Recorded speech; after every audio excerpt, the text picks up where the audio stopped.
परिषद के अध्यक्ष नरेंद्र गिरि की संदिग्ध परिस्थितियों में मौत हो गई है। प्रयागराज में एक गेस्ट हाउस के अंदर फंदे से लटकता उनका शव मिला है। साथ में एक सुसाइड नोट भी मिला है। पुलिस ने शव को अपने कब्जे में लेकर जांच शुरू कर दी है। इस सूचना के बाद से पूरे इलाके में तनाव फैल गया। पुलिस को घटनास्थल से सुसाइड नोट भी बरामद हुआ, जिसमें उन्होंने आनंद गिरि पर परेशान करने का आरोप लगाया। इसके साथ ही उन्होंने सुसाइड नोट में लिखा है कि मैं सम्मान के बगैर नहीं जी सकता। वसीयत से संबंधित बात भी इसमें लिखी होने की बात सामने आई। उनका शव एक पंखे से लटका हुआ मिला और पुलिस को कमरे के दरवाजे भी चारों तरफ से बंद मिले। इन्हीं कुछ बातों को ध्यान में रखते हुए इस बात की आशंका जताई जा रही है कि यह मामला आत्महत्या का हो सकता है। हालांकि पुलिस का कहना है कि किसी भी निर्णय पर पहुंचना जल्दबाजी होगा।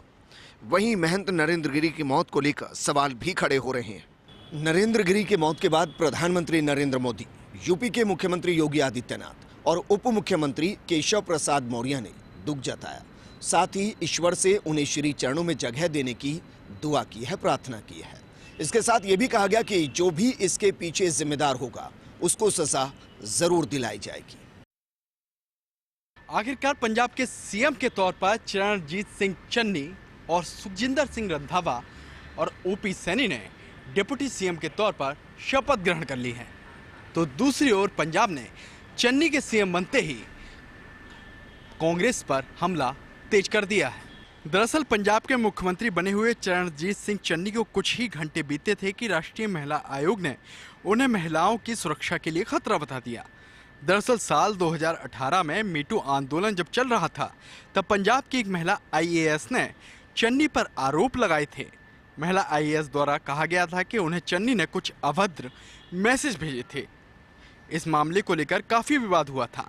सूत्रों के मुताबिक इस मामले में तत्कालीन सीएम कैप्टन अमरिंदर सिंह ने चन्नी को महिला आईएएस से माफी मांगने को कहा था। इस मामले को राज्य की महिला आयोग ने उठाया था। कुछ दिन के बाद ये मामला शांत हो गया था। पंजाब के सीएम पद के लिए जैसे ही चरणजीत सिंह चन्नी का नाम फाइनल हुआ था, तभी से बीजेपी ने कांग्रेस पर हमला तेज कर दिया था। चन्नी का नाम फाइनल होते ही बीजेपी ने कांग्रेस पर आरोप लगाते हुए कहा था कि जैसे ही चन्नी को पंजाब का सीएम बनाया गया, वैसे ही महिलाओं के लिए सुरक्षा का खतरा पंजाब में पैदा हो जाएगा, क्योंकि एक गलत कदम होगा कांग्रेस का। अफगानिस्तान में तालिबानी संकट के बाद से ही भारत और अमेरिका काफी करीब आ गया है। हाल ही में अमेरिका ने पाकिस्तान के प्रति एक सख्त रुख दिखाया था, जो इस बात का बड़ा संकेत भी दे रहा था।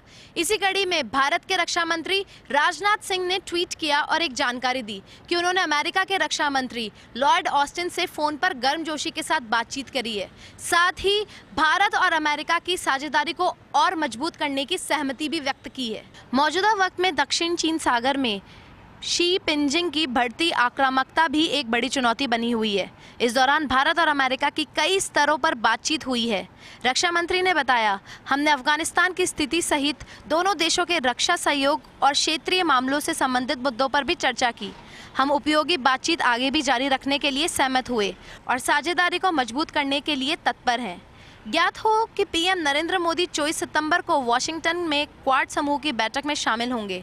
इसके बाद वह 25 सितंबर को न्यूयॉर्क में संयुक्त राष्ट्र महासभा के 76वें सत्र की एक उच्च स्तरीय बैठक को भी संबोधित करेंगे। अमेरिकी राष्ट्रपति जो बाइडेन खुद 24 सितंबर को व्यक्तिगत मौजूदगी वाले पहले क्वाड शिखर सम्मेलन में मेजबानी करेंगे।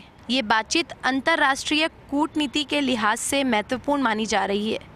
फिलहाल क्वाड शिखर सम्मेलन में अफगानिस्तान और चीन के मुद्दे छाए रहने की उम्मीद है, जिसके अंदर पीएम नरेंद्र मोदी खुद मौजूद रहेंगे।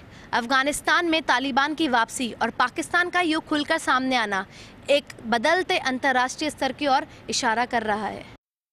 बीजेपी की वरिष्ठ नेता और मध्य प्रदेश की पूर्व मुख्यमंत्री उमा भारती ने विवादित बयान दिया है। उमा भारती ने ब्यूरोक्रेसी यानी नौकरशाही को चप्पल उठाने वाली बताया।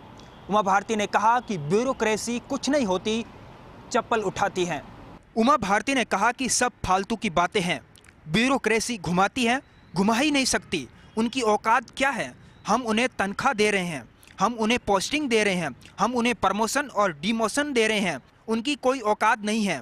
असली बात यह है कि हम ब्यूरोक्रेसी के बहाने से अपनी राजनीति साधते हैं। दरअसल शनिवार को ओबीसी महासभा का प्रतिनिधिमंडल पूर्व केंद्रीय मंत्री उमा भारती से मिलने भोपाल स्थित उनके बंगले पहुंचा था। इस दौरान प्रतिनिधिमंडल ने ओबीसी की जातिगत जनगणना और निजीकरण में आरक्षण को लेकर उमा भारती को 5 सूत्री मांगों को लेकर ज्ञापन सौंपा था। इस दौरान ओबीसी महासभा के प्रतिनिधिमंडल से बात करते हुए उमा भारती ने ब्यूरोक्रेसी पर आपत्तिजनक टिप्पणी कर डाली। इतना ही नहीं, उमा भारती ने यह भी बताया कि कैसे ब्यूरोक्रेसी फाइल पर मुहर लगाती है।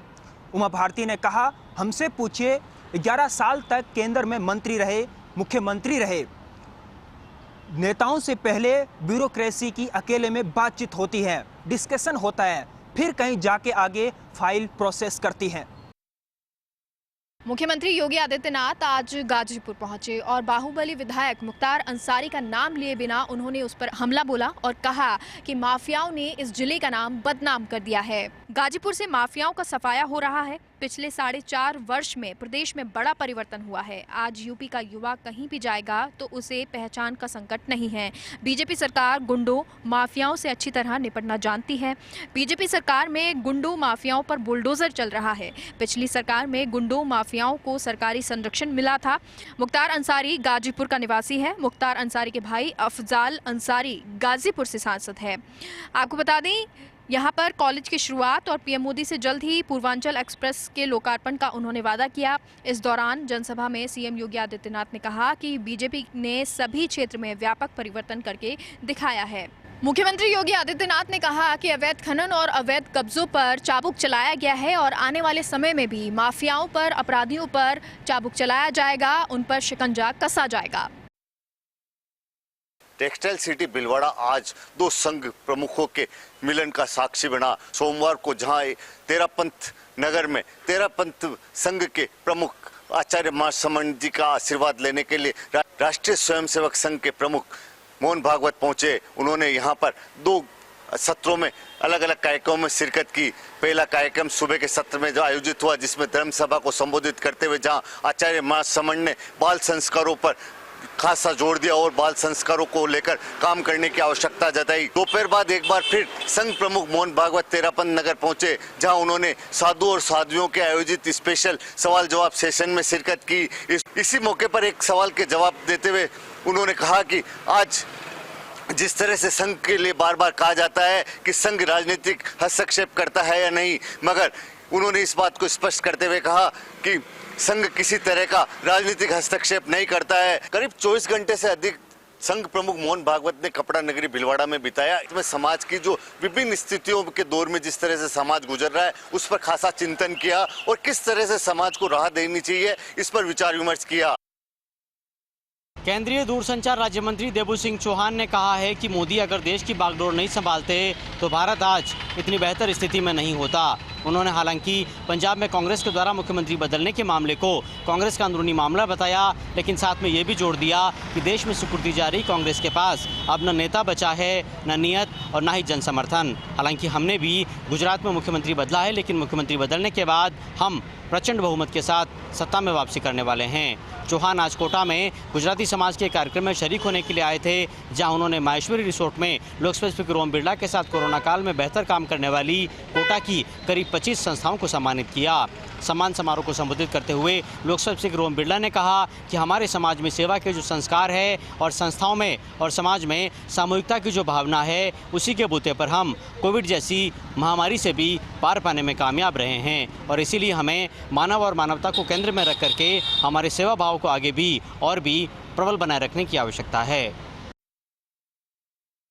भाजपा प्रदेश प्रभारी अरुण सिंह पहुंचे डबोक एयरपोर्ट।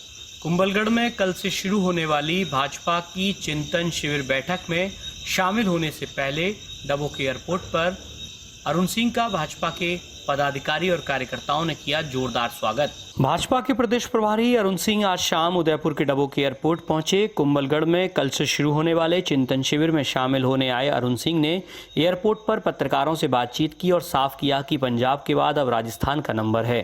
पूरे देश में कांग्रेस का सूपड़ा साफ हो रहा है। खासकर राजस्थान के पूर्व कांग्रेस प्रदेश अध्यक्ष और मंत्रियों का कांग्रेस आलाकमान से भरोसा उठ चुका है। इससे पहले डबोक एयरपोर्ट पहुंचने पर भाजपा के कार्यकर्ता और पदाधिकारियों ने प्रदेश प्रभारी अरुण सिंह का जोरदार स्वागत किया। बीएल संतोष भी अरुण सिंह के साथ ही डबोक एयरपोर्ट से कुंभलगढ़ के लिए रवाना हुए। इस मौके पर अरुण सिंह ने साफ किया कि पंजाब के बाद अब राजस्थान की बारी है। दरअसल चिंतन शिविर को लेकर पूछे गए इस सवाल पर अरुण सिंह ने साफ कर दिया कि ये प्रदेश में पार्टी की अंदरूनी चर्चा है जिसे सार्वजनिक नहीं किया जा सकता। सुखराम बिश्नोई आज बीकानेर दौरे पर रहे। यहाँ पर उन्होंने संभाग स्तरीय अधिकारियों की बैठक भी ली। बिश्नोई ने कहा कि मुख्यमंत्री अशोक गहलोत की अगुवाई में चलाई जा रही घर घर औषधि योजना को लेकर मैंने फीडबैक लिया है। साथ ही साथ जब सुखराम बिश्नोई से सवाल किया गया कि संभाग में भी शिकार की घटनाएं बढ़ी हैं तो उनका कहना था मैं इस विषय को लेकर गंभीर हूं, मैंने सारी पत्रावलियां मंगाई हैं और देखी हैं। साथ ही अधिकारियों को कहा है कि ऐसे मामलों में लापरवाही नहीं बरते। इस दौरान जीव रक्षा प्रेमियों ने भी वन मंत्री से मुलाकात कर अपनी बात रखी। कोरोना वायरस की 1 और 2 लहर देखने के बाद में जोधपुर के लोग सावधान हो गए हैं, लेकिन सरकार ने जिस तरीके से तीसरी लहर की संभावना के चलते जो गाइडलाइन जारी की है उसकी पालना के बीच में आज 6ठी, 7वीं और 8वीं के स्कूल में बच्चों के प्रवेश शुरू हो गए। हालांकि सरकारी स्कूलों के अंदर कुछ बच्चे पहुंचे मगर कुछ प्राइवेट स्कूल तो खुले ही नहीं। कुल मिलाकर के कहा जा सकता है कि खतरा बरकरार है, लेकिन जो जिंदगी है उसको पटरी पर लाना जरूरी है। लिहाजा सरकार ने जो गाइडलाइन जारी की है, SOP जारी की है, उसकी पालना कराने के लिए संयुक्त शिक्षा निदेशक प्रेमचंद साकला के निर्देशन में तमाम अधिकारी जुटे रहे। सरकारी और गैर सरकारी स्कूलें खुल चुकी हैं। कई स्कूलों में अच्छी रौनक देखने को मिली तो कुछ स्कूलों में बच्चे बिना मास्क के दिखाई दिए, जहां पर टीचर्स ने बाद में कैमरा देखने के बाद उन्हें मास्क दिए। कुल मिलाकर के कहा जा सकता है कि चाहे सैनिटाइजर की बात हो, चाहे सोशल डिस्टेंस के साथ बिठाने की बात हो या मास्क की बात हो, पूरा जब तक फोकस नहीं किया जाएगा तब तक खतरा बरकरार रहेगा। बच्चे हैं वो इतना नहीं समझते हैं, लेकिन उनको समझाइश करनी पड़ेगी, जागरूकता घर के अलावा स्कूल में भी करनी पड़ेगी, तब कहीं जाकर के बेहतर परिणाम आ सकेंगे। हालांकि तमाम टीचर्स जो हैं वो भी अब इस पूरे मामले में सावधान होते नजर आ रहे हैं और आने वाले समय के अंदर तीसरी लहर से अगर बचना है तो स्कूल के टीचर्स के अलावा घर के अभिभावकों के साथ साथ जो बच्चे इस बात को समझते हैं कि कोरोना खतरनाक है उन्हें भी समझना होगा।